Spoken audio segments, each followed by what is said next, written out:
Bom, então, bem-vindo, Nelson. Bom dia a todos, todas. É uma satisfação ter você aqui. Obrigada por ter aceito o nosso convite. O nosso encontro, assim, ele é bastante informal, é mais um bate-papo, né? E nós estamos, quer dizer, muito satisfeitos que você vai apresentar esse tema, porque precisamos de uma agenda de investimento. E então a palavra é sua. Você fica à vontade para poder fazer essa apresentação e depois a gente começar a nossa conversa. Então, muito obrigada mais uma vez. Que isso, eu que queria agradecer aí o convite e fico muito feliz de ver tanta gente aqui bacana, ilustre, para conversar poder bater esse papo. Então, eu queria falar com vocês sobre investimento, né, tá certo? E sobre, vamos dizer, para falar sobre investimento público, possibilidade de retomada do crescimento, eu acho que a gente tem que também falar um pouco de macroeconomia, né, tá certo? E dado público aqui, quer dizer, eu vou, inclusive, às vezes, talvez passar por cima de alguns conceitos mais elementares que todo mundo conhece aqui, né, tá certo? Se tiver algum problema, a gente pode discutir, não tem problema, mas, assim, eu vou fazer uma discussão meio na base do economês. Faz tempo que eu não faço isso, mas eu acho que a gente aqui nesse grupo dá para a gente conversar nesse, vamos dizer, com essa toada, né? Lógico. Então, eu estou muito acostumado a fazer debates mais, vamos dizer, para público, como economista, então às vezes me perdoem se eu usar alguma palavra menos do jargão, tal, não sei o quê, mas eu vou tentar aqui usar o máximo possível o jargão que a gente está acostumado a falar. Bom, eu vejo assim, nós temos um problema estrutural muito sério, né? Que é essa regressão na estrutura produtiva do país, né? E eu interpreto isso, quer dizer, como como se fosse um retrato, né? Tá certo? Se a gente fosse fazer assim, esse é um retrato do que foi acontecendo ao longo do tempo, né? Tá certo? Quer dizer, não é, logicamente, tem uma série de fatores que vão explicar isso, e esse cenário, esse quadro, logicamente, tem um impacto futuro, né? Tem um impacto no que a gente pode esperar prospectivamente que vai acontecer na economia, né? E eu acho que esse, do ponto de vista estrutural, ele representa tudo que aconteceu de errado aí, que foi acontecendo de errado na política econômica ao longo do tempo, né? Certo? Eu estou vendo aqui o Paulo Gonzaga, e estou vendo a Carmen também. Olha, fazendo um parênteses aqui, não sei porque semana passada eu achei um livro antigo aqui da ABET, daquela Associação Brasileira de Estudos do Trabalho, tinha um artigo de vocês falando lá da indústria na começo da década de 80, a discussão com o Amadeu, com o Zé Márcio sobre o impacto inflacionário, não sei o que e tal, mas aí se olhar os dados da indústria ali, tá certo?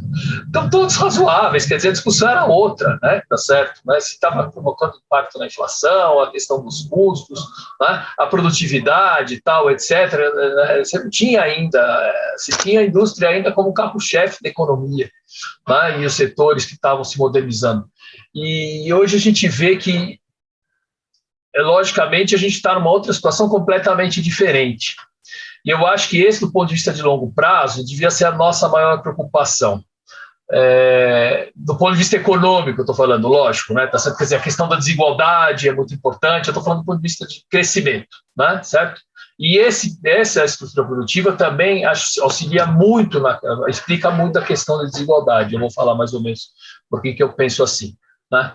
É lógico que tem uma série de outras políticas que são importantes, é óbvio, né? Tá certo? Mas para me centrar nessa questão da estrutura produtiva.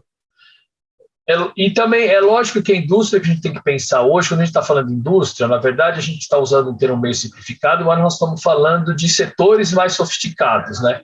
E tudo que vem junto com a indústria, mas que está interligado, que é a questão dos serviços modernos, tá certo? Que no fundo a demanda muito forte desse serviço vai ocorrer na indústria, né? E tem outras tecnologias hoje que a gente tem que começar a se preocupar cada vez mais em termos de tecnologias sustentáveis, limpas.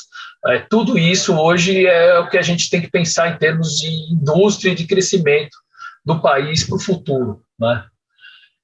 E eu vejo assim, a política econômica ela foi prejudicando muito a indústria ao longo do tempo, né? É lógico que a indústria não tem as mesmas vantagens comparativas do setor primário, esse já é um problema, né? Tá certo? Não tinha uma Embrapa, né? Quer dizer, enfim, tem uma série de outras coisas que eu já vou falar aqui que acabaram prejudicando a indústria e favorecendo o setor produtor de primários. Então, a estrutura tributária, o câmbio apreciado, os juros, né? Depois tem a questão da própria logística, né? Falei de câmbio, falei de juros, falei de estrutura tributária, falei da falta de apoio para exportação, quer dizer, e teve um processo de abertura, né, certo? Que foi absolutamente orientado pelas importações, né? Hoje eu até convido vocês, se alguém quiser ler, sai um artigo meu no Valor, discutindo com esses caras que eles ficam falando que o problema é a falta de abertura, o que é uma coisa absurda, né? Tá certo? Quer dizer, o que teve de expansão, de importação, de bens de consumo, de bens de capital, de insumos, né? Tá certo? De todo tipo de produto, né? E as exportações lá estagnadas da indústria é uma coisa, é muito grande a diferença, o fosso é muito diferente, né? Hoje, se eu pego o índice o índice de vendas do comércio, né, tá certo? Eu fiz uma comparação pondo os dois índices partindo da mesma base em 2003, o volume de vendas do comércio ampliado e a produção física da indústria de transformação, né? Hoje, né, partindo da mesma base em 2003, o índice de volume de vendas do comércio está 100 pontos acima do que está o índice da produção física. Certo? Lógico que eu não estou colocando em termos de valor, tá certo? Isso é um índice de volume e tal, mas está indicando. O índice de volume é 100 vezes mais alto, 100 pontos percentuais mais alto, né? Então, é uma diferença gritante isso.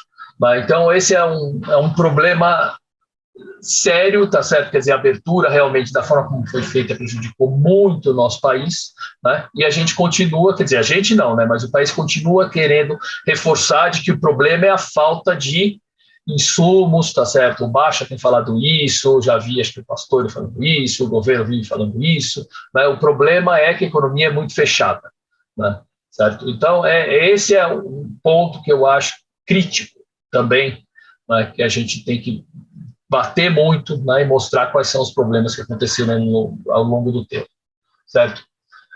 É lógico que o câmbio explica isso, né, tá certo? Eu até hoje não entendo, não consigo entender as pessoas que defendem o câmbio apreciado, achando que isso vai salvar a vida do trabalhador, né? Para mim não tem muita lógica isso, né?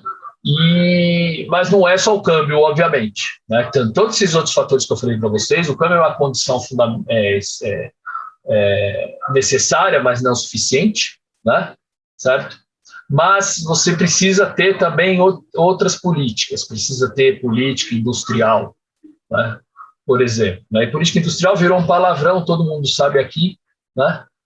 Infelizmente, porque, do meu ponto de vista, os dois grandes erros da política industrial foram, né, ela ter sido implementada num cenário de desequilíbrio macroeconômico, desequilíbrio que eu digo não do ponto de vista, né, de equilíbrio de mercado, mas desequilíbrio que eu digo taxa de câmbio apreciada, juros altos, né, desequilíbrio também na estrutura tributária, então a política industrial não ia dar resultado, e era uma política industrial que tinha muito pouco conteúdo em termos de condicionalidades, né? Tá certo? Em termos de objetivos, de cobrança.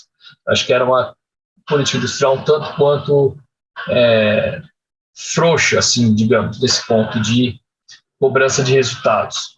Mas ela é essencial, por quê? Porque os setores não têm taxas de lucro semelhantes, né? A gente sabe que elas não vão se equalizar no longo prazo, a gente calcula isso lá no nosso centro, estudos de novo desenvolvimentismo, pegamos vários setores ao longo do tempo, acompanhamos a partir da PIA, das outras pesquisas anuais do IBGE, né? Aliás, é uma pena que não tem uma pesquisa anual também da agricultura, né? Tá certo que a gente poderia calcular a agricultura também. E com isso a gente vê ao longo do tempo que não tem convergência nenhuma de taxa de lucro. Quer dizer, de margem de lucro. A gente está falando em termos de margem de lucro, né? Não de taxa. E os setores que têm as menores margens de lucro são aqueles que são mais essenciais para o desenvolvimento, né? E são justamente os conteúdo tecnológico, né?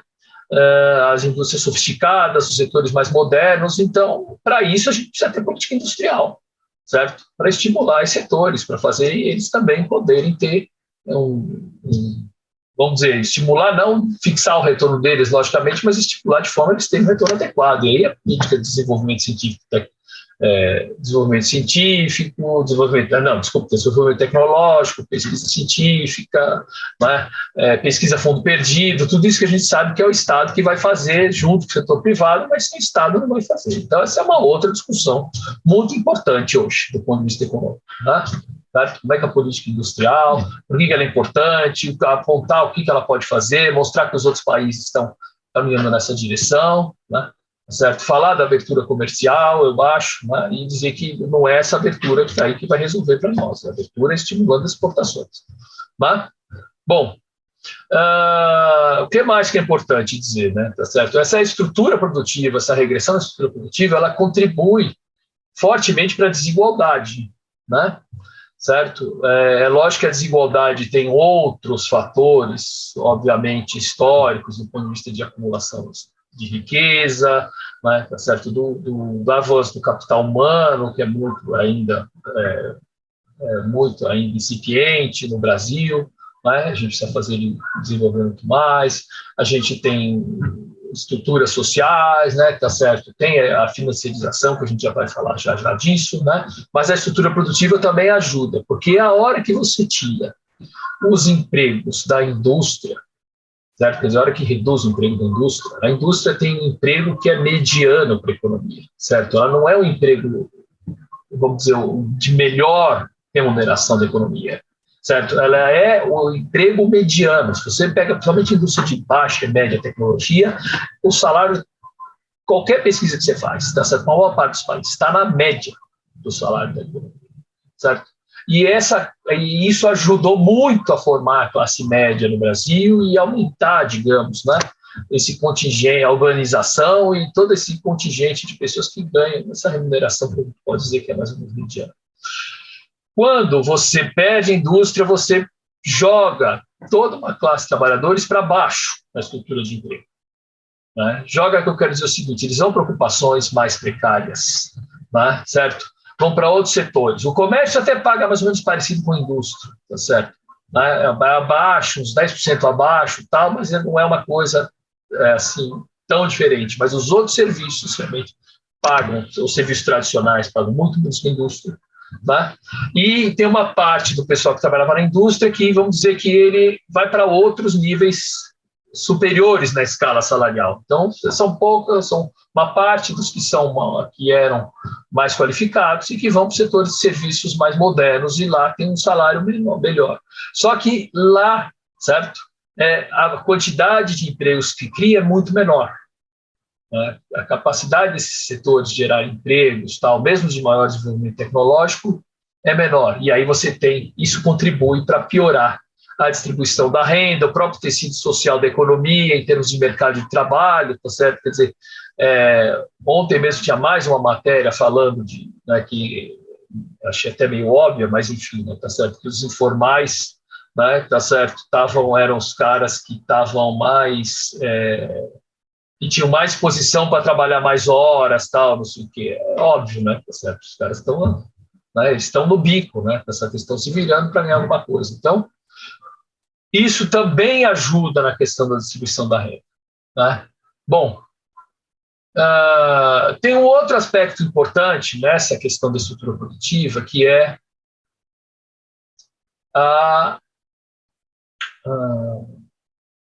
essa aparente incompatibilidade entre criar empregos e avançar do ponto de vista tecnológico. Né? Certo? A gente sabe que esse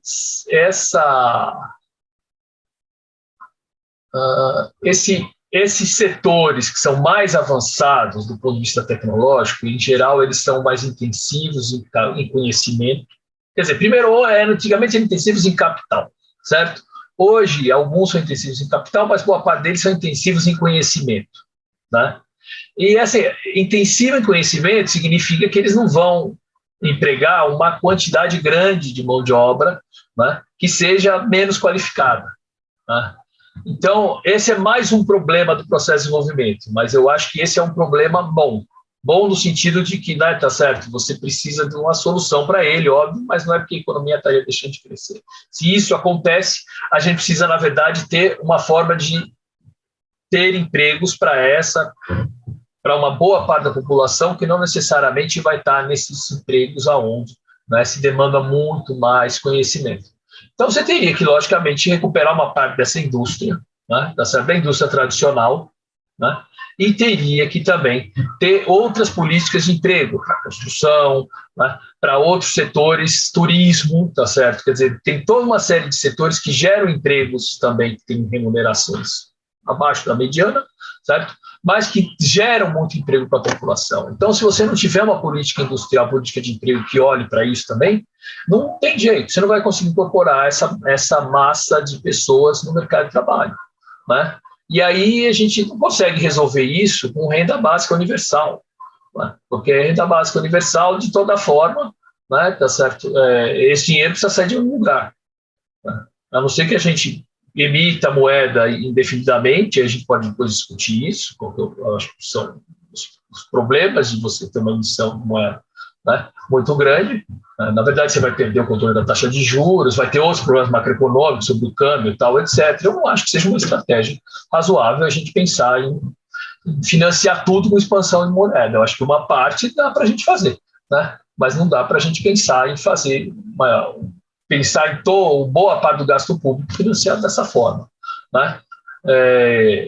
E aí, o que acontece? A gente vai ter uma sociedade que vai ter pouco trabalho e nessa situação, né? Muita renda básica universal, né? Eu acho que não é muito produtivo isso, digamos, né? Lógico que você precisa ter um programa de renda básica, isso é óbvio, né? Tá certo? Mas eu não posso simplesmente me descuidar.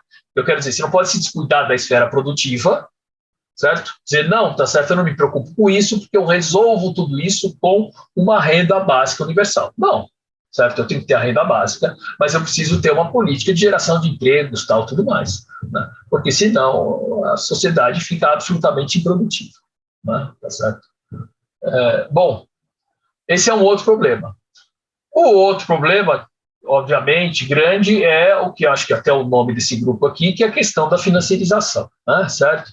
Esse é um problema global, né, certo?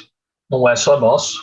Acho que no caso brasileiro, essa estratégia de crescimento com poupança externa, tá certo? De atrair sempre capital externo para financiar, né? Teoricamente o crescimento, mas para financiar, na verdade, né, a própria estratégia de apreciação do câmbio, né, ela acabou acentuando a financiarização do país, né, certo? E, logicamente, isso traz um monte de restrições para o crescimento do setor produtivo. Como é que a gente controla isso, né? Eu acho que, em parte, algum tipo de regulação a gente tem que fazer sobre o mercado futuro. Tá? Eu acho muito difícil a gente conseguir isso sem regular o mercado futuro, somente o mercado futuro de câmbio, né? Mas a gente precisaria também ter uma regulação mais global. Não é à toa que o Biden foi colocar isso, a Merkel falou disso também. Eles estão pensando, na verdade, nos paraísos fiscais, quando eles estão falando isso, né? Estão falando muito pouco da ideia lá original do imposto Tobin, mas para você conseguir amenizar esse problema, você teria que ter realmente algum tipo de imposto global. No que depender de nós, tá certo? Que a gente pode fazer é realmente, de alguma forma, regular esse mercado futuro, né, diminuir a taxa de juros, tá certo? Ter uma perspectiva a médio e longo prazo de uma relação entre dívida e PIB razoavelmente equilibrada, né, certo? E conseguir, com isso, ser menos atraente aqui, né, tá certo? esse cassino, né, que hoje acontece aqui na economia brasileira. Eu falei para vocês de estratégia de crescimento com poupança externa. Essa é uma ideia um pouco contra-intuitiva, mas, na verdade, a gente costuma achar que o câmbio é que vai gerar, a apreciação é que vai gerar a necessidade de capital externo. Lógico, se apreciar, precisa ter mais capital, né, entrando para financiar isso. Mas o que antecede isso é uma decisão de que a gente precisa de poupança externa para crescer, né? Certo? E a hora que você precisa de poupança externa para crescer, você vai querer atrair esses capitais, lógico, né? Quer dizer, a hora que você entende dessa forma, né? Isso é uma coisa que estava lá desde o Fernando Henrique do Faleto, né? Ele fez exatamente o que ele pensava quando ele foi governo, né? E assim continuou até hoje, né? Ao invés da gente aumentar a poupança interna via exportações, a gente foi atrair capital externo, achando que a gente não teria condição de gerar esse capital próprio internamente, não teria uma classe de empresários adequada para fazer isso, enfim, né? Nosso complexo de vira-lata lá, né, bombando, né? E essa atratividade de capital, uma atratividade de capital externo, logicamente, isso leva à apreciação da moeda, né? E aí, no segundo momento, óbvio que depois você precisa atrair mais capital por causa dessa moeda apreciada. Mas o que precede a apreciação é a decisão de você precisar do capital externo, certo? Essa é uma coisa que o Bresser insiste muito, e eu concordo plenamente com ele, que isso tem um raciocínio invertido, né? Você tem previamente uma decisão de querer, né, se endividar externamente para financiar o crescimento, para financiar, né, internamente a sua atividade. E que isso muitas vezes reverte em consumo, né? Certo? A gente viu o que aconteceu, por exemplo, se vocês quiserem, depois eu abro o gráfico aqui para vocês para mostrar, essa boca de jacaré da indústria do comércio, da produção industrial em relação à importação de bens de consumo, ela abriu fortemente a partir de 2007, 2008. Quer dizer, o Brasil cresceu, né? A gente entrou capitais ao rodo aqui no Brasil, a moeda apreciou, né? A taxa de juros tinha um diferencial muito positivo, você tinha ainda um bom dos commodities para pressionar mais ainda a taxa de câmbio, tá? E você teve uma entrada de importados aqui absurdo, quer dizer, nós entregamos o nosso mercado para esse crescimento, quem se beneficiou foram as outras empresas dos países, certo? Então, e aí depois, obviamente, a hora que acaba o boom, certo? Né? O boom externo, né? Você está com as importações lá, né? Certo? Mas as suas exportações não conseguem mais crescer, não tem mais mercado externo para você atender, né? Então, e aí a gente vai realmente para uma queda muito grande do nível de atividade, né? Então, isso é uma coisa que a gente realmente perdeu, jogou fora, né? Por isso que eu insisto tanto, eu não consigo entender essa estratégia, tá certo? De que nós vamos crescer com câmbio apreciado, não existe isso, né? Bom, mas, feita essa parênteses da crescimento externo, né, falando sobre a financiarização, né, a última coisa que eu vou falar aqui, pelo menos nesse primeiro momento, é sobre a questão. Então, tudo isso tem impacto sobre investimento, logicamente, sobre o crescimento, sobre o investimento privado, certo? E na situação que a gente está, todo mundo sabe que investimento privado praticamente, tá certo? Não vai existir, não vai ter estímulo para ocorrer, a saída é via investimento público, essa riqueza, né? E, então, por quê? Primeiro, logicamente, as exportações podem e estão ajudando, tá? Se a gente olhar o quanto de exportações, ele já se recuperou um pouco em relação ao ano passado no dessazonalizado, tá? Já tem, acho que 6% acima do que era antes da pandemia, o índice dessazonalizado lá que o Comex Stat divulga, certo? Agora para agosto, tá? Então, o câmbio ajudou um pouco, logicamente, ele não vai resolver de uma hora para outra, né? Mas, e as exportações dependem de outras coisas, depende de financiamento, depende de você apoiar os exportadores no exterior, né? Depende da infraestrutura, tudo aquilo que eu falei no começo para vocês, né? Mas, e isso demora um tempo para surtir resultado. Então, se a gente quiser puxar a recuperação mais rápido, a gente vai ter que estimular o investimento público. Não só por causa da questão do crescimento, mas também porque, né, porque a nossa infraestrutura está muito prejudicada, tanto a social como a logística, certo? Então não tem como a gente não sair disso, né? Então, qualquer governo precisa se preocupar em arrumar espaço para fazer investimento público, porque aí sim você consegue recuperar emprego, investimento privado e tal, tudo mais, né?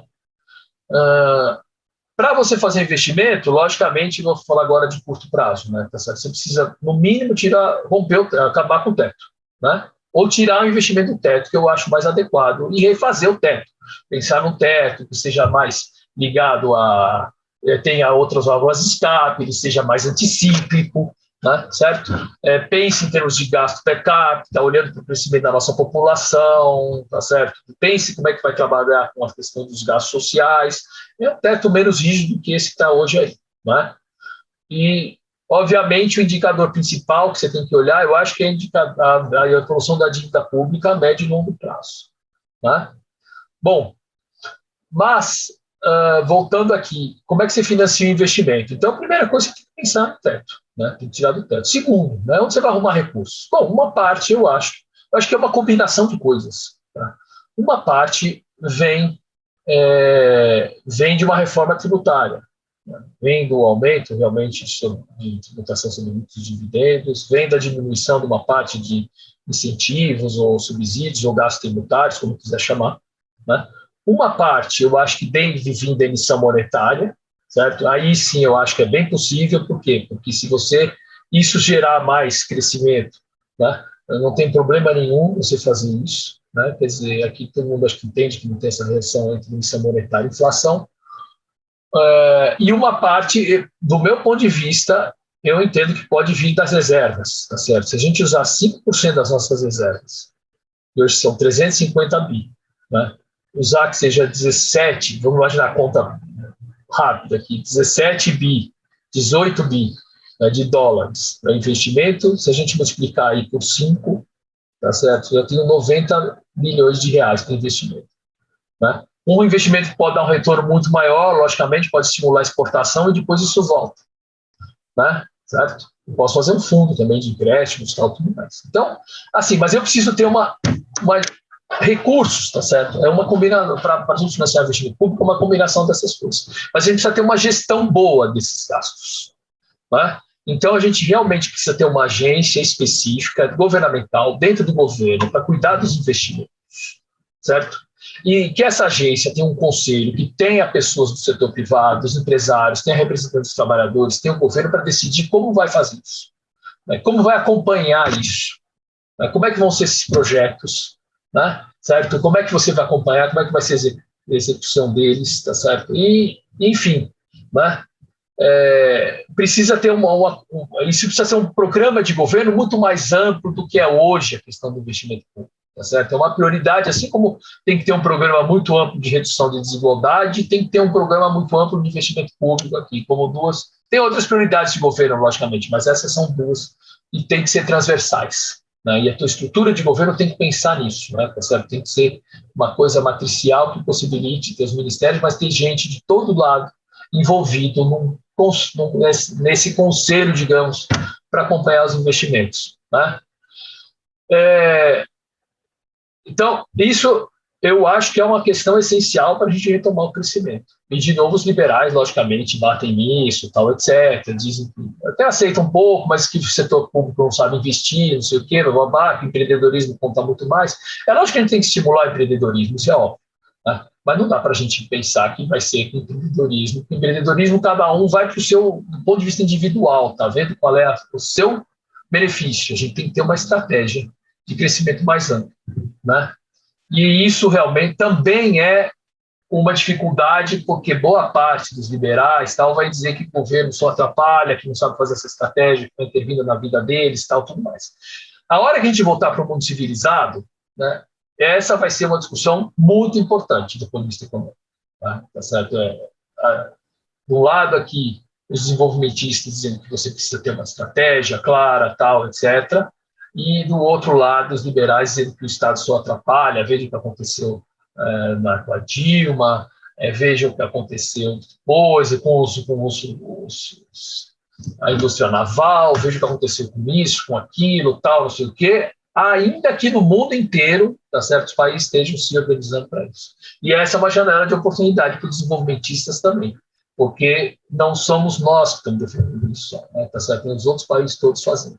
Os países que eu digo, os grandes países. Né?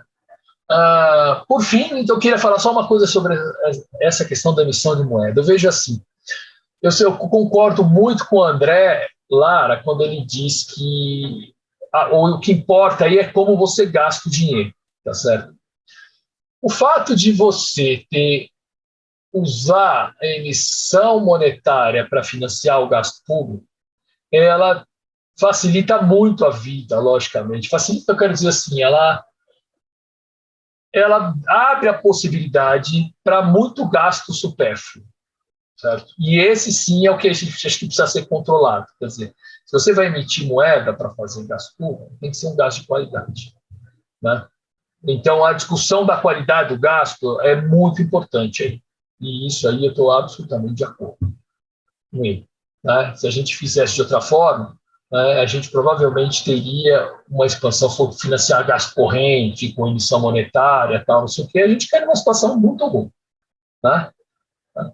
Agora, por outro lado, a gente tem que controlar também esse instrumento, porque se a gente usa ele com muita intensidade, a gente perde o controle sobre a taxa de juros, perde o controle sobre a taxa de câmbio, né? E eu acho que são dois instrumentos importantes de política econômica, né? Acho que todo mundo deve concordar comigo nisso aqui. Então, o grau, tá certo, de liberdade que você tem para administrar outras variáveis macroeconômicas e o desequilíbrio que isso pode gerar pode ser relevante. Então, por isso que eu não sou um defensor, né, tá certo, um caloroso da teoria monetária moderna, né?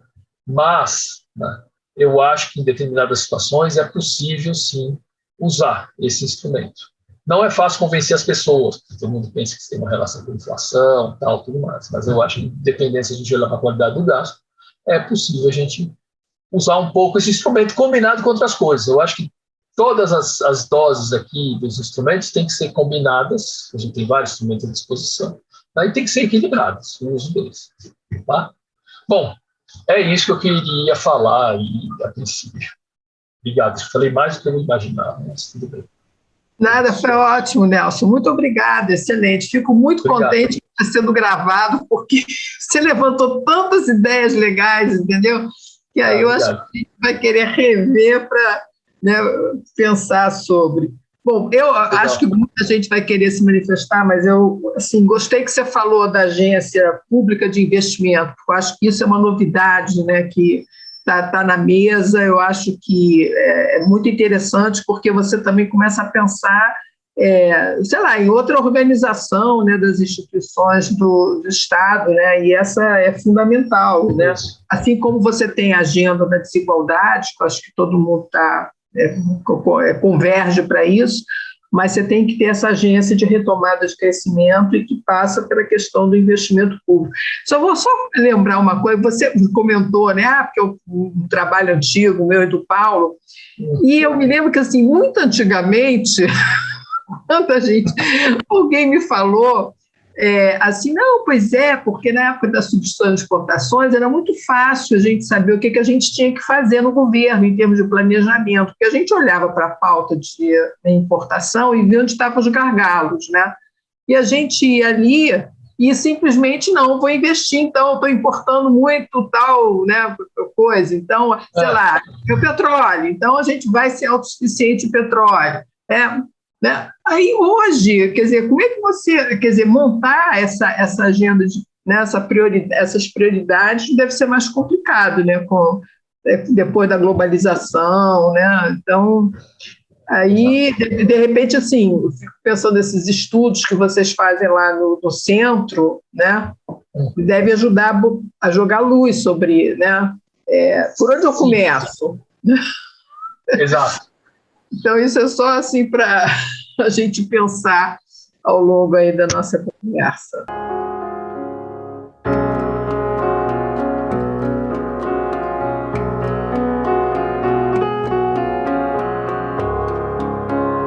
Daniel, o primeiro. Bom dia, professor. Bom dia, Prazer Daniel. escutar a sua palestra. Eu assisti a sua pílula também e fiquei muito, de certa forma, curioso com as ideias que você traz. Eu gostaria de saber um pouco mais especificamente da questão da agência de investimentos.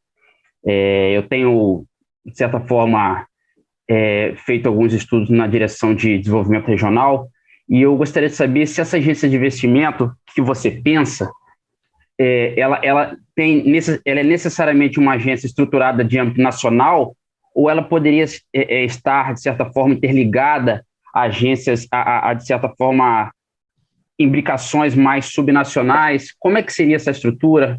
Uma coisa mais técnica nesse sentido, tá bom? É a minha questão. Obrigado. Eu queria falar então sobre a questão da política industrial. Se você entende que seja mais interessante, predominantemente, uma política horizontal ou políticas mais verticais, assim, focando em setores que... a gente tem essas duas experiências, né, no governo Lula, né? Começou mais vertical e depois foi quase todos os setores e virou quase horizontal, né?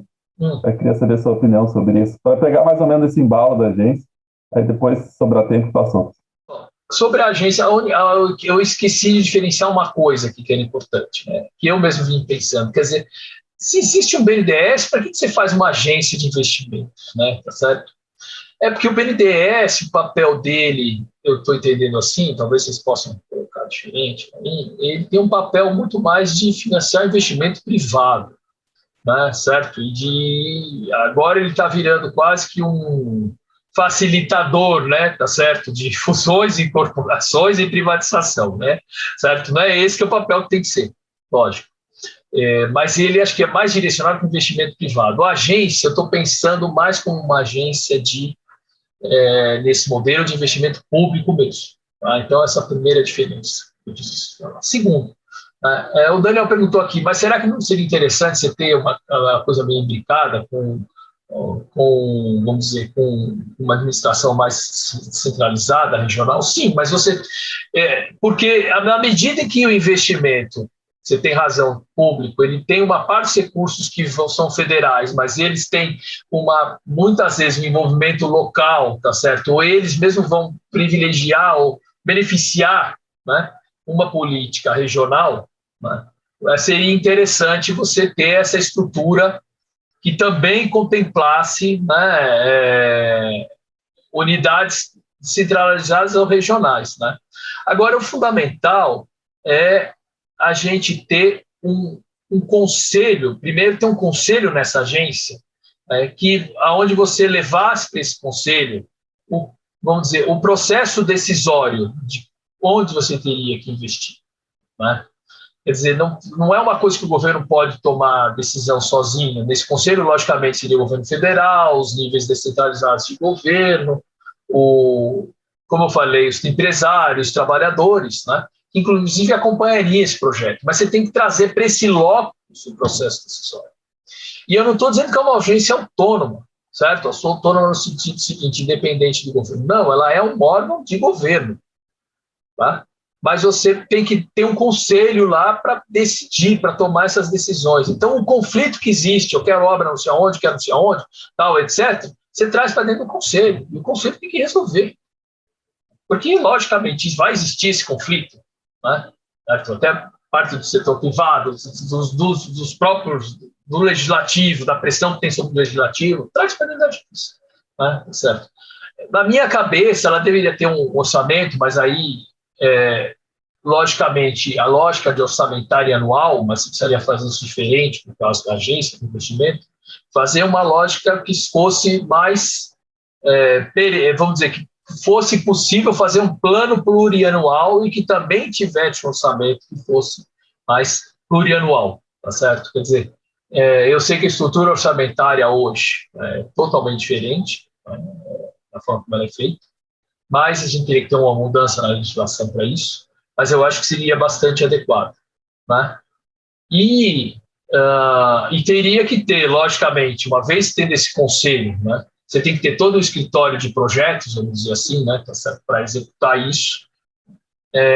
Tem que ter uma engenheirada brava, né, tá certo, nessa agência para acompanhar, né? E aí, logicamente, você vai contratar serviços, quer dizer, a agência não vai fazer nada diretamente, né? Ela vai contratar uma série de serviços, mas você precisa ter um time forte para acompanhar a execução desses projetos, certo? Para acompanhar os contratos, ter cláusulas sérias de não cumprimento, e precisa ter uma estabilidade orçamentária para o projeto, né? Quer dizer, se você tiver esse orçamento de investimento sujeito, né, às oscilações usuais, né, tá certo? Que normalmente corta o investimento, né? Onde é que vai primeiro? Onde é que é o corte primeiro? É no investimento, né? E tudo mais, esquece, não adianta nada montar uma agência dessa, porque simplesmente não tem como acompanhar um projeto, executar, nada disso. E do outro lado, logicamente, eu preciso ser rigoroso em relação às metas, tal, tudo mais, né? O cumprimento dos prazos. O Marcelo escreveu aqui, deixa eu ver se devia ser uma agência no estilo da DARPA. Sim, eu acho que sim. Se você quiser escrever, até explicar um pouco melhor o funcionamento da DARPA aqui depois. O Marcelo não, desculpa, Caetano, né? Eu agradeço, tá? Mas do que eu conheço mais no geral, é realmente uma coisa muito parecida, tá? Bom, agora a política industrial que o Maurício tinha perguntado, né? A gente entende que tem alguns setores que são mais estratégicos realmente do ponto de vista do crescimento, né? Eu destacaria que a gente tem que ter uma combinação, tá certo, de política. Quando eu estou falando vertical, horizontal, vou dizer o que eu entendo como horizontal aí no caso, né? Vertical, porque em alguns setores você vai investir em muita tecnologia, certo? Em outros você vai gerar muito emprego, né? Em outros você vai ter um encadeamento produtivo forte, em outros você vai conseguir substituir muita importação, como é o caso do agronegócio, por exemplo. Por que a gente fala lá, né, muito do complexo do agronegócio? Não é, quer dizer, você vai agregar valor também na produção do próprio agronegócio, né, tá certo? Tentar conter essa expansão desenfreada da pecuária, que é uma coisa que dá para fazer, né? Mas, né, certo? A gente importa uma quantidade absurda de insumos do agronegócio. Então, essa indústria do entorno do agronegócio é que a gente precisa voltar a desenvolver aqui. E pode ser, inclusive, uma indústria mais limpa, porque ela pode ser uma tecnologia mais sustentável, tá? Então, esse é, por exemplo, por isso que se fala muito, aí você fala, isso é vertical, né? É certo, mas, logicamente, a gente está pensando nos setores do entorno, né? Quando a gente fala de complexo militar, o que você está pensando é muito mais na pesquisa e desenvolvimento para outros setores, né, se desenvolverem, né? Quando você fala do complexo do biocombustível, aí, para mim, nós já estamos falando de uma política que é um setor, tá certo, mas ele vai ajudar todo mundo. Tem fundamentalmente dois setores que eu vejo assim, que apesar de ele ser política setorial, ela vai ajudar todo mundo. 2 ou 3. Um é a questão dos biocombustíveis, né? O outro é a questão da própria energia limpa, que isso vai ser uma coisa muito importante daqui para frente, né? Mas a gente vai ter mais uns 10, 20 anos para usar o petróleo, tá certo, como fonte principal de energia no mundo, certo? Mas isso vai cair ao longo do tempo e a gente não pode esquecer disso. Então, a gente tem que pensar nessa energia limpa. Aí eu vejo isso como uma política que é vertical, mas ela ajuda todo mundo, certo? Assim como a questão da biotecnologia e dos semicondutores. Também são políticas específicas, mas que são insumo para todo mundo, certo? Então, tem coisa que a gente fala, é vertical nesse sentido, mas ela ajuda todo mundo, né? Agora, políticas que podem ser, de certa forma, horizontais, eu posso pensar um pouco em termos de pesquisa e desenvolvimento, tal, etc., mas ainda assim, eu sou mais favorável a gente eleger setores específicos. Eu, no passado, pensava mais em política horizontal, tal, etc., mas assim, o mundo está mostrando que a gente tem que pensar, que a gente sabe que alguns setores vão ser mais estratégicos, e a gente vai ter que ter uma atenção especial neles, né? Eu ia falar mais alguma coisa. Você falou vertical, horizontal. Sim, eu ia falar outra coisa. As metas, né? Para mim, a meta principal de uma política industrial deveria ter algumas metas, né? Tá certo? você tem que exportar, né? Fundamentalmente, exportar. Se é um bem ou um serviço que não é orientado para exportação, né, ele tem que incorporar a tecnologia, certo? Então, ele tem que, de alguma forma, né, ir avançando, tá certo? Produzindo produtos melhores, com preço melhor, né? E também, além da questão da tecnologia e da exportação, outros setores eles têm que gerar empregos, né? Certo? Então, eu não colocaria assim, tudo bem, você tem metas intermediárias para isso, né, tá certo? Mas eu não colocaria como objetivo final, se a gente tiver esses 3, tá certo? É muito razoável. Eu estava lendo outro dia o Robert Wade, ele estava falando que na época da Coreia, eles controlavam a importação a 5 dígitos de detalhe. Tá certo? Para saber o que as empresas estavam contratando, com que preço, tal, tudo mais, tá certo? Quer dizer, a gente não precisa controlar isso do ponto de vista de dizer o que pode e o que não pode, mas acompanhar o que está acontecendo, tá certo? A gente saber o que está entrando no país e tal, pode ajudar, né? Tá certo? Mas não pode ser não tem como você fazer controle mais desse tipo, tal. Aquilo que a Carmen falou, o mundo mudou, né? Como é que você, na globalização, vai conseguir avançar? Uma das coisas que a gente pode fazer, certo, para avançar é a questão da tecnologia verde, né? Certo? Quer dizer, a tecnologia limpa. Isso, né? O mundo permite que a gente tenha, né, vamos dizer, subsídios, tá certo? Faça mais gasto em pesquisa e desenvolvimento nessa área, que interessa para todo mundo, ainda que todo mundo se proteja, né? Mas é uma possibilidade que a gente pode ter de ganhos grandes aí, né? E outra coisa que eles deixaram, isso eu fiquei sabendo também faz pouco tempo, né, na OMC, fora desse controle todo, é a chamada economia criativa, né? É lógico que eu não acho que dá para a gente ter um país baseado em economia criativa, certo? O tamanho do Brasil, não é isso. Mas tem determinados polos, determinadas regiões, né? Ou, tá certo? Você também pode fortalecer esse setor, que ele pode ajudar muito, inclusive, na geração de empregos, né? Certo? Então, não tem como você pensar, olhar para os setores, né? E aquilo que a Carmen falou, que tipo de estudo vocês fazem? A gente olha para a matriz de estudo produto, né? Olha para as exportações, importações, olha o que está acontecendo em cada setor, tal, e para a gente poder desenhar aquilo que pode ser mais relevante, né? Então, eu acho que essa distinção entre vertical e horizontal, né? Ela, para mim, ela é muito mais importante, quando a gente diz, tem setores que vão ajudar todo mundo, certo? E alguns outros que vão ser mais específicos, mas por causa de tecnologia, de emprego e tudo mais. Mas, se a gente pensa em estratégia, a gente não tem que sair desse mundo dos setores. Tá? Obrigado. Luiz Fernando, por favor. Sim, prazer tê-la aqui. Prazer é meu. Agora está nessa coisa virtual, né? Não se vê há muito tempo. Realmente enfim, a vida, né? Eu queria colocar umas coisas, Nelsinho, para você, na idade de dividir algumas reflexões contigo, né? E eu vou começar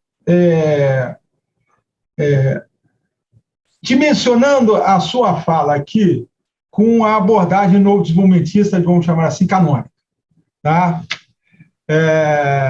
Assim, de alguma forma, você já apontou algumas, digamos assim, algumas direções, né? Eu diria de algumas lacunas, né, na própria abordagem. Eu já, inclusive, já havia algumas dessas questões, já havia expressado diretamente com o Bresser, que primeiro é a questão que eu acho que no novo desenvolvimentismo canônico, né, o gasto autônomo foi muito centrado na questão do setor externo, e o investimento público não foi dado a devida dimensão, né, me parece, né? E na realidade, assim, eu costumo dizer que eu sou um curioso sobre a China, né? Não sou estudioso, né? Porque a China você estuda bem ou não conhece, né? É um processo tão complexo, né? você tem que se dedicar, né? O caso do nosso amigo Elias Jabbour, né? Eu escrevi na verdade, escrevi 2 artigos com o Jabbour, depois eu escrevi um artigo com o Elias e com o Bresser, né? Sobre o novo desenvolvimentismo, China e Coreia do Sul, que saiu na revista de Economia Política. E aí eu acho que tem uma coisa que a gente, nesse artigo que eu escrevi com o Bresser, eu já colocava, né, porque, assim, coloquei lá no artigo, o Bresser, digamos assim, entubou, né?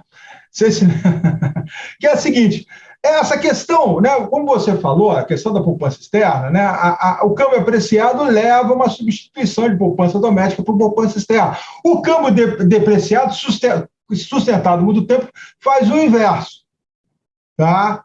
Ele vai estimular a poupança doméstica vis-à-vis por uma série de canais que a gente conhece, né? Vis-à-vis a poupança. Assim, de alguma forma, eu acho que uma lacuna que tem no novo desenvolvimentismo, que eu estou chamando de canônico, né, é não dar a devida atenção à questão do financiamento do investimento. Então, você tem, quer dizer, ele vai até o ponto, agora, o câmbio estimula a poupança doméstica, né? Então, de certa forma, a questão do financiamento está resolvida, né? Aí eu vou puxar para o lado do Keynes, né? Quando o Keynes, ali no debate dele com o Olin e com o Robertson, pós-teoria geral, quando o Olin procura restabelecer, né, a questão da necessidade de poupança prévia para ter investimento, o Keynes responde o seguinte: eu acho que talvez eu tenha sido me expressado mal na teoria geral, né? Em que sentido? Na realidade, o que o investimento, a poupança é exposto, né? Depende das decisões de investimento, né? Mas o que precisa para o investimento é financiamento. E financiamento não se mistura com poupança prévia, né? Então, aí a gente pode acrescentar uma outra dimensão. Então, a questão do filho né, todo o papel do setor bancário de criar liquidez, né, tem um papel fundamental, né? Mas aí tem uma dimensão minskiana, né, que a dimensão minskiana é qual? A forma como você financia o investimento importa. Tá? Você pode ter investimento financiado com empréstimo externo, com um empréstimo de curto prazo, né, que causa instabilidade, mais ou menos instabilidade financeira, né? Então, primeira questão que eu gostaria de levantar é que, na realidade, eu sei que não é o teu ponto, por isso que eu estou dizendo que estou querendo dividir reflexões contigo, não é o ponto da sua apresentação aqui, né, que eu acho que uma estratégia de catching up, ela tem que conjugar, né? Eu acho que aí o novo desenvolvimentismo, né, faz um golaço, né, de política industrial sem uma política macroeconômica, né, coerente, não funciona. Né? Você tem que coordenar as duas coisas, né? Fazer uma boa associação. Mas, além disso, né, você tem que ter não há estratégia de catching up bem sucedida que não tenha enfrentado, né, a questão do financiamento do investimento de forma apropriada, né? Os mecanismos são os mais diversos, né? Pode ser por banco de desenvolvimento, pode ser mecanismo indireto. O Japão, por exemplo, o Banco do Japão, ali no pós-guerra, ele atuava com financiamento indireto, ele atuava como um banco central e como um BNDES, com financiamento indireto, né, sem financiar diretamente pelo setor bancário. Então, os mecanismos podem ser os mais variados, né, mas eu acho que a questão... E você tocou nisso, quer dizer, eu estou dizendo o seguinte, então, meu primeiro ponto é o seguinte, quer dizer, eu acho que duas questões que eu acho que devem ser incorporadas, que eu não vejo como eu até falei para o Bresser, essa questão do financiamento, né, eu falei pro ela agrega, né, ela não é uma crítica, ela agrega, né, ao arcabouço novo desenvolvimentista, né, tranquilamente, tá? Eu concordo com o argumento de que o câmbio apreciado e depreciado vai determinar na questão da substituição, mas não é só isso, né? Então, e também a questão da centralidade do investimento. No caso da China, assim, estudando, eu falei do negócio com o Jabbour, porque estudando a China, fica claro na China, né, que ela tem vários drivers de crescimento, e claramente o driver da exportação muito forte, o driver do investimento público muito forte, né? Talvez algumas vezes até com certo exagero, mas, né, na realidade não precisa ser uma coisa ou outra, né? Então, eu vou parar por aqui, eu já falei demais, eu tinha outras questões, mas eu vou deixar aqui para o pessoal falar um pouquinho aí. Qualquer coisa eu volto depois. Então, sim, obrigado aí pela apresentação. Tá? Obrigado a você pelo comentário. Você está correto de razão. Eu tentei falar um pouco sobre isso quando eu disse sobre essa combinação de emissão de moeda, câmbio, um pouco de reforma tributária, mas é muito mais que isso seriam as fontes, né? Eu entendo que a sua preocupação, além de falar das fontes, é a estrutura, vamos dizer, dos mecanismos de crédito disponíveis na economia, como é que você cria crédito e tal, tudo mais. Você tem toda a razão quando você diz, olha, isso extrapola a questão de ter poupança suficiente para financiar o investimento, né? E acho que esse é o ponto importante que você coloca, pensar como é que seria você poderia desenvolver esses instrumentos, esses mecanismos de crédito para financiar melhor o desenvolvimento, né? Quando eu e o Bresser fizemos aquela proposta do investimento financiado por emissão monetária, né, a gente pensou numa fonte de financiamento, né? Mas é uma dentre várias, e aí você pode ter mecanismos, como você estava falando, eu entendo, a governança do crédito é totalmente diferente. Você pode criar em termos de estratégias, né? Enfim, né? Você falou do Banco do Japão, por exemplo, que em vez de financiar direto, ele repassava, na verdade, para os bancos faziam financiamento. Tem uma série de coisas. A organização e o crédito, eu sei que você insiste muito nisso, tem toda a razão, né? Você é um estudioso disso, tem toda a razão. O crédito é essencial para o crescimento, para o desenvolvimento. Se não tiver crédito, esquece, né? Deixa eu fazer só um disclaimer rápido aqui. Essa questão do câmbio, quando a gente fala câmbio depreciado, na verdade, a gente está querendo dizer o câmbio competitivo, tá? Está querendo dizer, não é um câmbio que esteja acima do que seria o equilíbrio, né? Certo? A gente entende que você tem que evitar a apreciação em relação ao que seria o nível competitivo, tá? Mas você também não precisa colocar o câmbio num patamar muito alto, porque, do contrário, tem toda uma série de outras consequências negativas para a economia. Tá? Acho que é isso. Obrigado, Luiz. Marconi, meu querido, me intriga muito essa tua proposta da agência de desenvolvimento, e até porque eu nunca entendi, me intriga muito e eu acho muito bacana.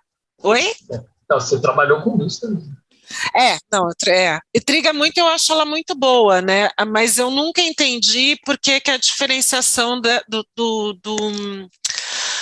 BNDES, por que isso não pode ser feito pelo BNDES. E aí agora tu explicou que essa agência seria para fazer o financiamento de obras públicas, dos projetos públicos, né? E eu continuo intrigada por que isso não pode ser feito via BNDES, por duas razões. Se tu vai ter que mudar a legislação para ter uma agência que possa financiar o seu órgão controlador, que isso não pode pela lei de responsabilidade fiscal, e é por isso que o BNDES não pode, por que tu não pode fazer uma alteração que deixe que o BNDES financie isso? Porque pela agência tu não teria alavancagem, né? Eu acho que faz muito mais sentido que isso ocorra via BNDES, porque o BNDES já é uma estrutura, um centro de inteligência no país. Ele já tem essa estrutura definida, montada há 60 anos. E eu vi aquela apresentação tua muito boa, inclusive a tua, o Bresser, com esse menino da MMT, o André Laranjazete. E estava o Manuel também. Isso, que foi muito bacana, e eu tô louca para ver o texto de vocês sobre isso. Esse menino da MMT, Fernanda? O Marconi me entendeu, tá? Esse menino fez 70 anos esse ano. Não, eu virei bebê, mas tudo bem. Só... Ué, gente!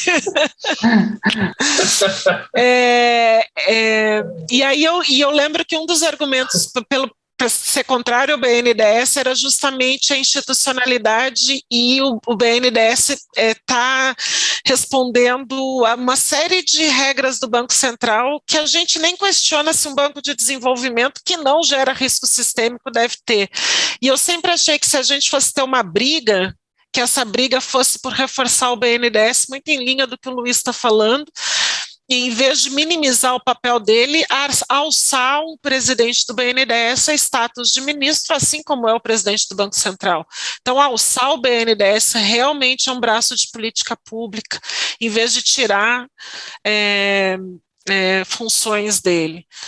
E a outra coisa que me intriga, e eu não tenho uma opinião assim ainda muito formada, mas por isso que eu queria te ouvir mais, é esse conselhão, esse substituto do conselhão que tu quer trazer para dentro da agência de desenvolvimento. Porque eu vejo duas coisas, assim, uma, tu já tem um conselhão que teria que ser reativado, obviamente, mas dois, essa escolha política do que investir, ela deveria estar no programa de governo de quem está sendo eleito. E uma vez a pessoa eleita, isso já está definido. O órgão que vai fazer a forma desse investimento, ele tem que estar em linha com esse planejamento do governo, que está dentro de um planejamento de Estado. E do meu ponto de vista, essa é a única forma da gente conseguir reindustrializar, a gente conseguir fazer um processo de transição verde, que agora eu tenho estudado isso e eu não vejo como isso sendo adjacente, isso tem que estar central ali, toda a linha da nossa recuperação tem que estar né, nesse processo de recuperação verde. E eu entendo, Marconi, que isso tem que ser realizado na eleição. Claro que não vai argumentar aqui para provocar que teve estelionato eleitoral em alguns anos, mas idealmente seria isso, né? E por que não o BNDES? Por que não, se a gente vai ter que mudar a legislação, por que não fazer isso por um órgão que já tem essa expertise? A minha pergunta é muito parecida com a da Fernanda, se eu puder só emendar. Desculpa, estou passando na frente de algumas pessoas, mas só porque uma delas é exatamente o que a Fernanda trouxe, que eu ia chamar a atenção, começando pelo final da Fernanda, né? A Fernanda comentou que, e muito, a expressão daquilo que deve ser a rotina de investimento de um governo tem que vir contratado pela eleição. Tá? Eu diria que não necessariamente, Fê, embora você tenha muita razão. Por quê? Porque tem um outro campo da escolha democrática que está colocado, que é o parlamento, né? E aí eu acho que o parlamento ele tem essa vocação de escolher pelo povo, né? Efetivamente, os anarcapitalistas não gostam disso, mas é assim que é estabelecido, né? E aí eu pensaria, Nelsinho, para se pensar nessa agência de investimento, de que talvez se crie um conflito entre ela e o parlamento na decisão daquilo que se entende como o necessário de investimento em um país em determinado período do tempo. Talvez, só para se pensar mais apuradamente a agência, né? Talvez seja legal que ela elencasse um conjunto de investimentos prioritários que se deveria fazer e daí o parlamento tomasse essa decisão final, porque, em última instância, se a agência leva isso a efeito, sem uma discussão com o parlamento, tá? Uma discussão mais apurada de quem é que escolhe, isso pode gerar uma série de impedimentos de funcionamento. É diferente de uma agência de regulação muito específica. Então, assim, o parlamento advoga para uma agência de transportes, por exemplo, temas que são estritamente relacionados a transporte, mas uma agência de investimento faz investimento em transporte, em telecomunicação, em porto é transporte, né? Mas em várias redes de infraestrutura e de outras coisas diferentes. Então, só se pensar isso. E no que toca ao BNDES, né, eu acho que... Posso só fazer uma observação? Claro. Desculpa, porque Imagina. Foi muito legal essa observação tua. É que o plano plurianual, se funcionasse, ele teria que estar em acordo com o parlamento, e eu concordo inteiramente com o que tu está falando. Dá mais status ao parlamento e mais legitimidade ao planejamento do plano. Então, O PPA a gente devia seguir o PPA que está com o parlamento. Desculpa, Fábio. É ótimo esse ponto, né? O problema, o PPA é maravilhoso, mas porque ele é uma política de Estado, né? Mas o problema é que ele tem uma lógica ainda de 4 anos. Eu tenho a sensação de que para a agência de investimento a gente precisa ter uma lógica talvez de 20 anos, né?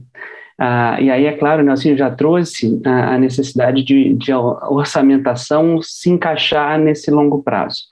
Mas isso tecnicamente não é difícil de fazer, tá? É só você fazer provisão ano a ano para aquilo que está determinado. Agora, o segundo ponto sobre a agência em específico é acerca do papel do BNDES, tá? Bem, eu acho que a discussão, a gente tem que evitar ao máximo que a discussão vá, não, a agência fica no BNDES, tá? Ou não, tá? Eu acho que a agência também não tem que ficar no BNDES, mas o BNDES tem que ser parte crucial dessa agência, não só porque ele faz o financiamento público e também privado, ele faz para ambos os lados, dos investimentos de peso nesse país, mas porque o know-how e a expertise que o BNDES tem sobre investimento nesse país, ninguém tem. Vários dos projetos que a gente está vendo sair de concessão, por exemplo, inclusive a concessão da SEDAI, foi cabeça do BNDES. O BNDES, mais do que isso, ele conseguiu vencer a proposta. Tá? A proposta que foi levada a efeito, capitaneada pelo Banco Fator, tá? Ela foi uma ideia que veio do BNDES. Então, assim, o BNDES tem que ter assento ali. Mas para que essa agência seja efetivamente mais representativa daquilo que o Brasil precisa, e também, é claro, uma questão política de filtrar a discussão que existe sobre gasto público, ainda mais um gasto tão relevante quanto investimento, é importante que o BNDES esteja ali, claro, tá? E que também outros agentes estejam. Mas no final, pela forma estruturada hoje, quem vai executar isso daí são ministérios, a não ser que a gente retire das contas lá de despesa de capital, conta, investimento de todos os ministérios e passe especificamente para essa agência. Tudo bem? Então, eu acho que dá para colocar a estrutura da agência contando com o BNDES dentro e toda a forma de funcionamento e como hoje está colocada, porque se for mudar isso tudo, a gente vai ter que mudar a legislação de 64 para cá. Tá? Então, é muita coisa também. É claro que se dá para fazer isso, mas acho que a gente precisa de mais urgência do que essas mudanças todas colocam. É só isso sobre esse ponto. Ótimo. Obrigado aos comentários de vocês dois, todos excelentes, aliás, todos excelentes até agora. Mas deixa então comentar um pouco sobre isso. Primeiro, sobre esse ponto que deveria estar no programa de governo, tal, tudo mais. Eu também acho que as grandes, vamos dizer, a nossa ideia enquanto programa de governo é que você precisa ter uma meta de longo prazo de crescimento com melhoria dos indicadores do desenvolvimento sustentável, né? Tá certo?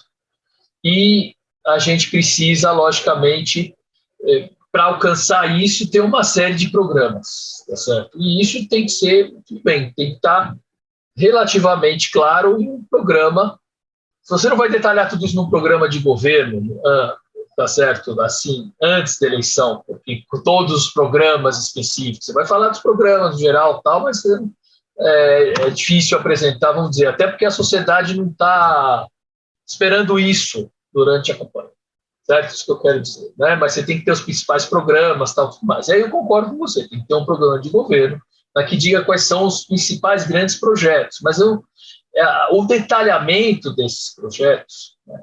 Tá certo? Eu acho que passa pela agência. E por que então, assim, é uma coisa não tão detalhada, eu acho, entendeu, Fernanda, que a gente tem que fazer no programa, até porque, isso que eu estou falando, você não consegue chegar no nível de detalhamento tal numa discussão, numa campanha.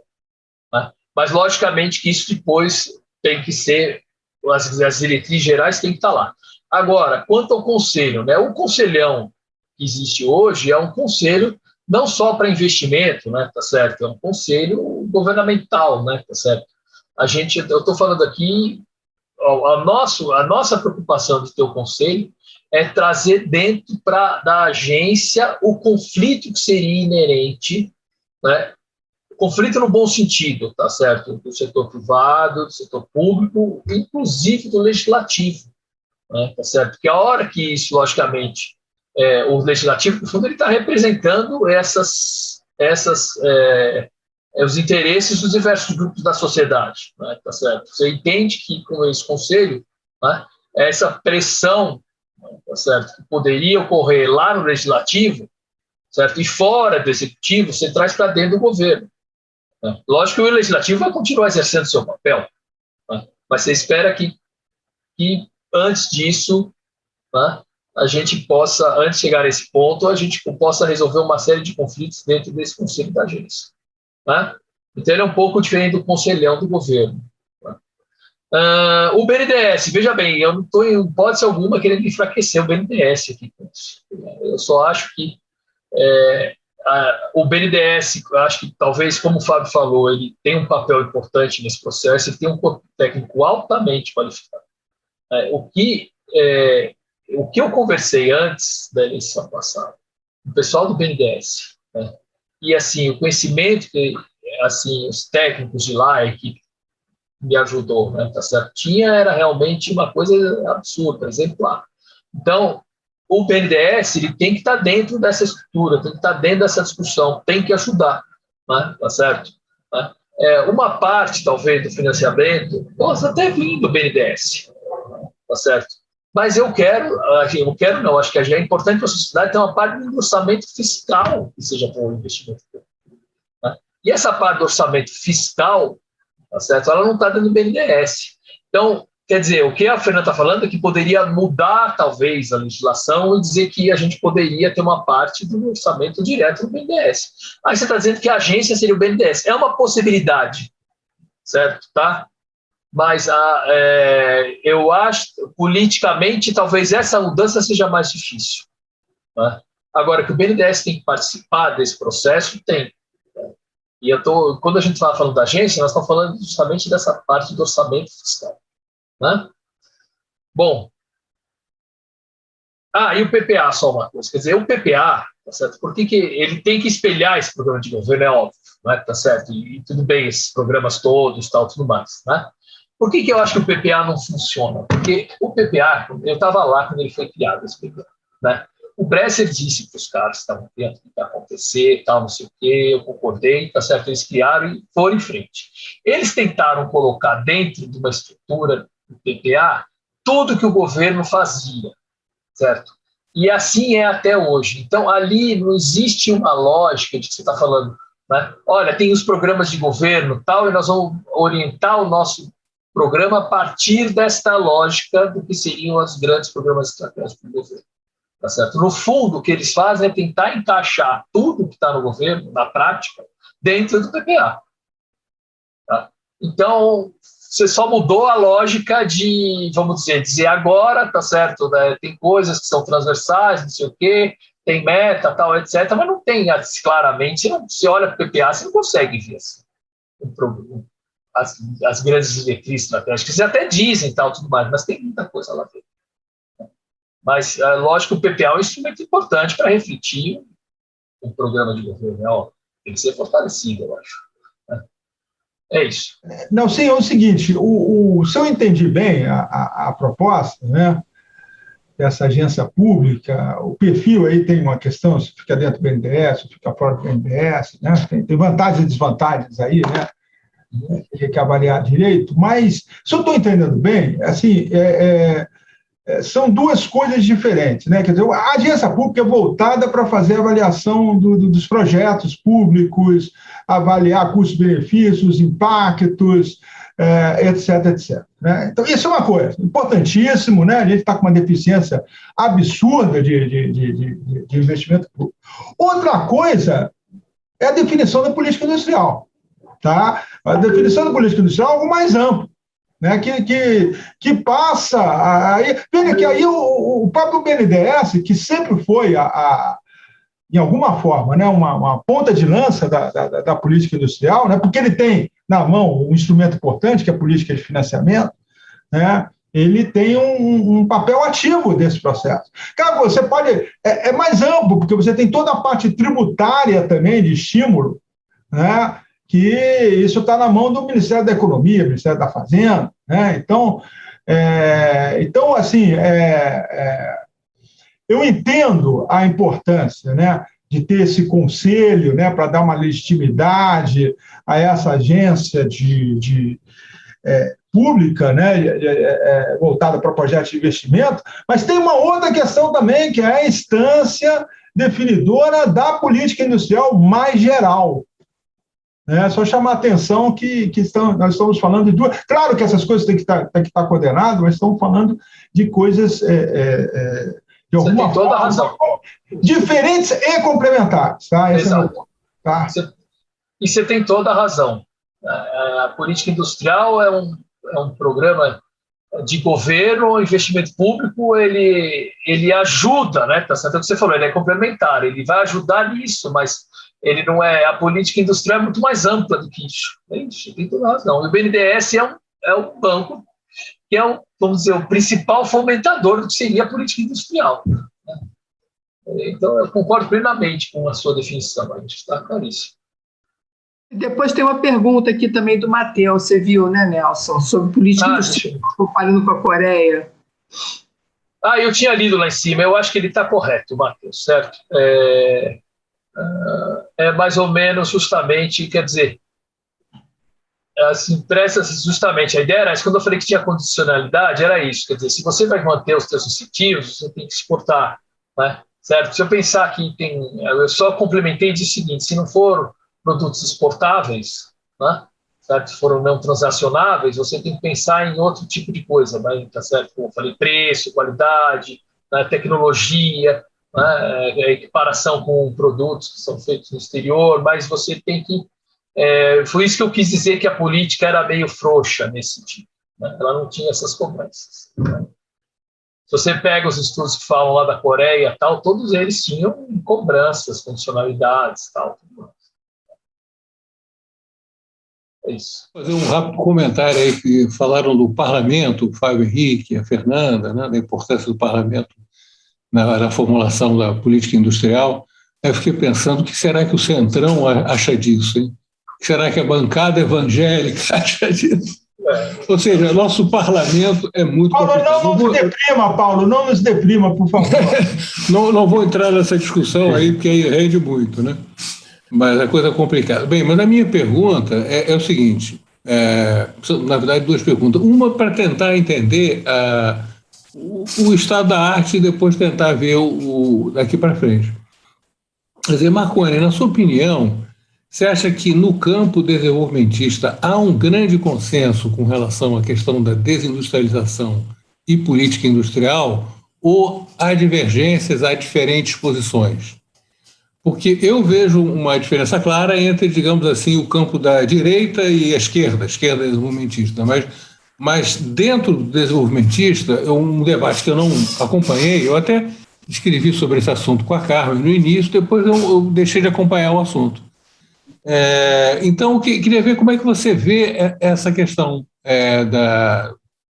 se existe um consenso ou não. Outra questão é o seguinte, como pensar daqui para frente? Você colocou corretamente que você tem que pensar no investimento verde, né?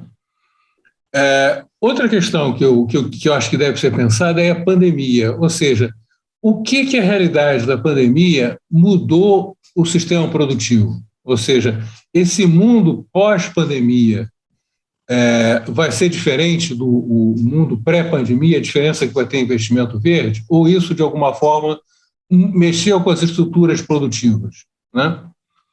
E uma coisa relacionando essa questão com a anterior. Na hora que você entra com verde, eventualmente alguma coisa ligada à nova realidade da pandemia, nessa agenda desenvolvimentista, alguma coisa vai ter que sair, né?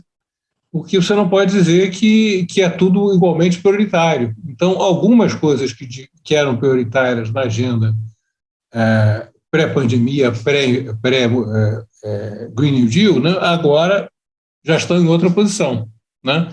Então, para esses temas subirem, alguns temas têm que descer na escala de prioridade. E o que deixou de ser prioritário, na sua opinião? Obrigado. Estou anotando essa última.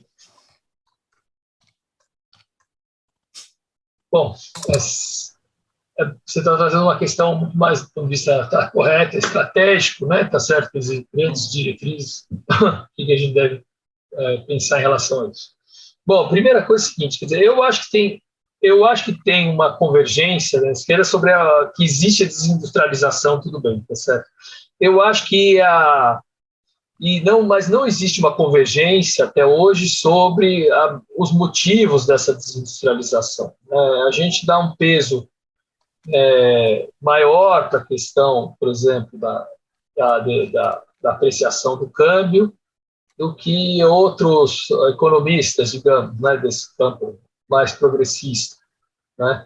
E a gente atribui também os novos desenvolvimentistas uma falha aí no desenho da política industrial, né? Tá certo? Você tem que fazer de forma compensatória a política macro, que eu acho que não ia dar certo, né? E assim, e a gente, de certa forma, toma bordoada porque dizem que a gente é export-led, né? Tá certo? Que a gente está querendo fazer um arroz salarial e tal, quando na verdade é nossa, e aí tem também, de novo, né, uma divergência, não é geral, mas tem algumas pessoas que até hoje eu vejo falar, né, que certificam, né, me cutucando no Twitter, porque o câmbio, a inflação, que não sei o quê, blá, blá, blá, blá. Então, é uma coisa que, para nós, é muito claro, para nós, eu digo, os novos desenvolvimentistas, que não existe essa discussão do age-led e export-led. Existe, você precisa ter uma estratégia growth-led. Né? E growth-led é você combinar essas coisas ao longo do tempo. Não tem como você crescer entregando o teu mercado interno, né? Tá certo, que os produtores de outro país, quer dizer, não tem como essa estratégia sobreviver, né? Ao mesmo tempo que você não pode também ter uma moeda absolutamente desvalorizada e que vá prejudicar fortemente uma outra parte, né, digamos, tanto da população como do setor produtivo. Tá? Mas tudo isso é equilíbrio. E se você quiser só pensar em mercado interno, você vai ter uma restrição externa, obviamente, muito grande. Né? Vai entregar o teu mercado lá para os outros. Se você pensar só no mercado externo, se você quisesse tudo e falar, vamos colocar a taxa de câmbio a 10 ou a 8, tudo bem. Né? Certo? Tudo bem não, quer dizer, vai exportar um monte de gente, mas você tem outras consequências. Então, assim, a estratégia tem que ser equilibrada. Né? Então, essa discussão entre export-led e wage-led, eu acho que ela é meio infrutífera do meu ponto de vista. Né? Mas essa é uma diferenciação, uma coisa que querem taxar na gente, impedir na gente. Né? E eu nem me preocupo em ficar desmentindo o tempo inteiro, porque tá certo, tem mais coisa para fazer, mas enfim. Né? Mas assim, é realmente eu acho que é uma pobreza aí. Tá certo? Do debate, ficar preso nessa questão de export-led e export-led. Né? O próprio Palen, né, no artigo recente dele, que veio criticar a gente de forma muito superficial, né, certo? De forma muito completa e bem tendenciosa, trouxe essa questão, né, do export-led vezes o age-led. Né, tá certo? A resposta dele para isso está muito fácil. Né? Basta colocar uns 2, 3 gráficos aqui que vocês vão entender a resposta. Tá? Sobre essa questão do vazamento, da demanda, tal, tudo mais, né? Enfim. Depois passa para a gente essa referência. Passo. Não sei se eu vou passar, não, porque ele desce a lenha no desenvolvimento. Né? Tá certo? E eu e a Carmen vamos responder agora, né, dizendo por que ele está errado. Né? Mas acho que é bom, tá tudo bem. Eu estou brincando, né? Por causa do debate. A gente passa os dois. Resposta também. E, enfim.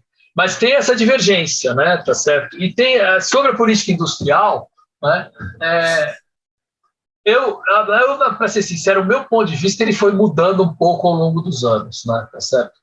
Eu entendia. O Bresser ele continua falando mais ou menos parecido, mas ele também flexibilizou um pouco, né?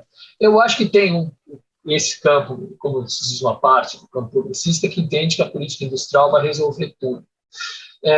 E eu entendo o seguinte, eu no passado entendia, não, a política industrial muito pouco você precisa, né, tá certo? O equilíbrio macroeconômico basta, quer dizer, é o essencial e o resto o mercado faz. Né? Eu acho diferente, cada vez eu acho mais diferente, estudando melhor os setores, vendo o que aconteceu com os outros países, né, pensando, inclusive, em plano de governo e tudo mais, você começa a pensar, né, mais diferente. Então, assim, eu O Bresser acho que pensa assim também, talvez eu numa intensidade maior que ele, tá certo, né? Eu acho que ele não faria tanta política industrial como eu estou advogando. Mas eu entendo que você precisa ter um equilíbrio macroeconômico como condição, como pré-requisito, né? Certo? Se você não tiver o equilíbrio que eu digo, de novo, não é equilíbrio neoclássico, certo? É o equilíbrio que eu digo, juros competitivos, juros câmbio competitivo, juros num patamar internacional, dívida pública equacionada a médio prazo, né? Inflação razoável, né? Então, você ter essa estrutura tributária adequada, tá certo? Isso é essencial. Senão a política industrial não vai funcionar. E aí você precisa ter política industrial. E eu escrevi um artigo para a Conjuntura Econômica. O nome do artigo era Por que a política industrial é importante, por que ela é essencial, né? Tá certo? E se quiser, eu até mando para vocês. E lá eu argumento por que tem essa questão da diferenciação das margens de lucro entre os setores não geram impactos iguais na economia, então você precisa de política industrial para fazer isso. Então, assim, eu entendo que as duas coisas são complementares, a outra é um requisito, né? E acho que tem um peso grande. Agora, eu não posso colocar o peso só na política industrial, né? E achar que ela vai compensar as outras coisas, né? Como moeda apreciada ou coisas parecidas. Eu acho que aí tem uma diferenciação no peso, inclusive, que você dá para as coisas, tá?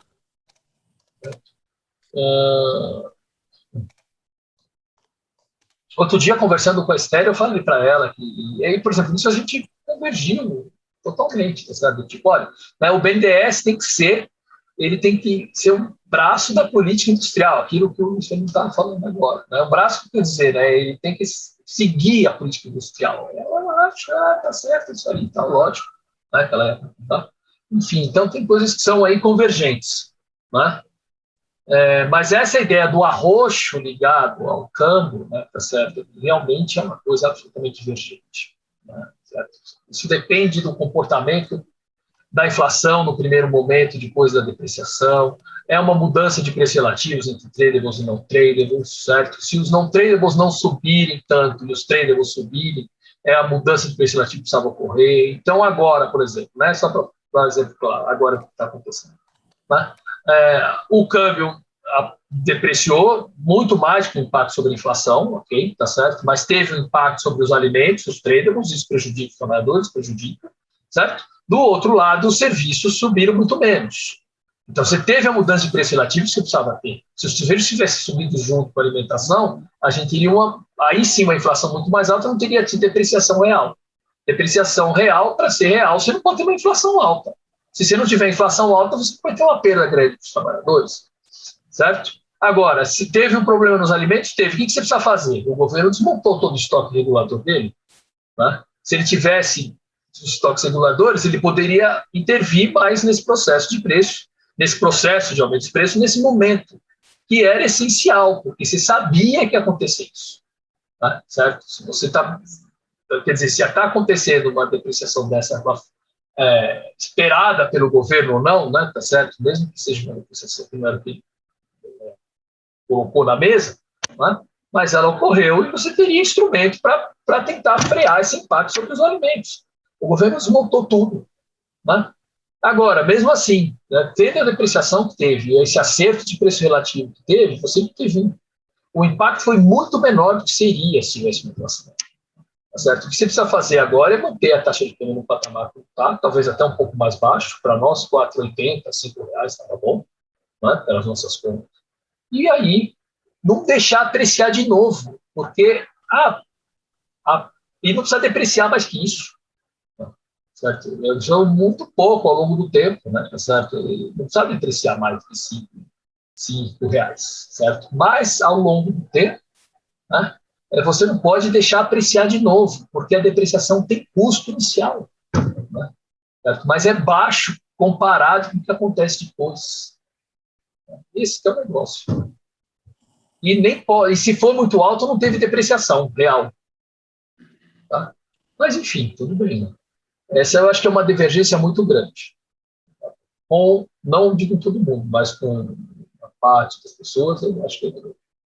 Bom, a outra coisa que você falou, você tem toda a razão. Quer dizer, o que lógico, você tem que pensar de outra forma agora, eu acho, a política industrial. Né? Eu vou dar um exemplo para vocês, né? Bem claro. Eu estou muito preocupado com essa questão da energia agora. Né? De você mudar a matriz energética, isso vai ser importante. Ao mesmo tempo que a gente tem grandes reservas de gás, que acho que é um pouco da pergunta, né? A gente tem ainda grandes reservas de petróleo. Certo? A gente vai usar? Eu espero que use, porque essa reconversão não vai ser do dia para a noite, certo? Vai demorar algo como 10, 20 anos para acontecer em todos os países. Vai ser uma reconversão progressiva, certo? Então, ao longo desse processo, eu já vi a Fernanda balançando a cabeça, depois ela pode responder, não tem problema nenhum. Né? Ao longo desse processo, a gente vai usar isso, mas logicamente que você tem que ir mudando a matriz energética ao longo do tempo. E qual é o problema hoje? Qual é a dificuldade para mudar a matriz energética do ponto de vista de custo?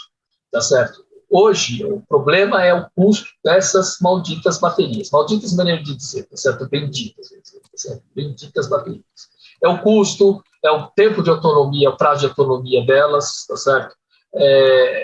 Ainda elas não são viáveis. Então, o que você precisa fazer? Você precisa ter o desenvolvimento dessa bateria de forma adequada, certo?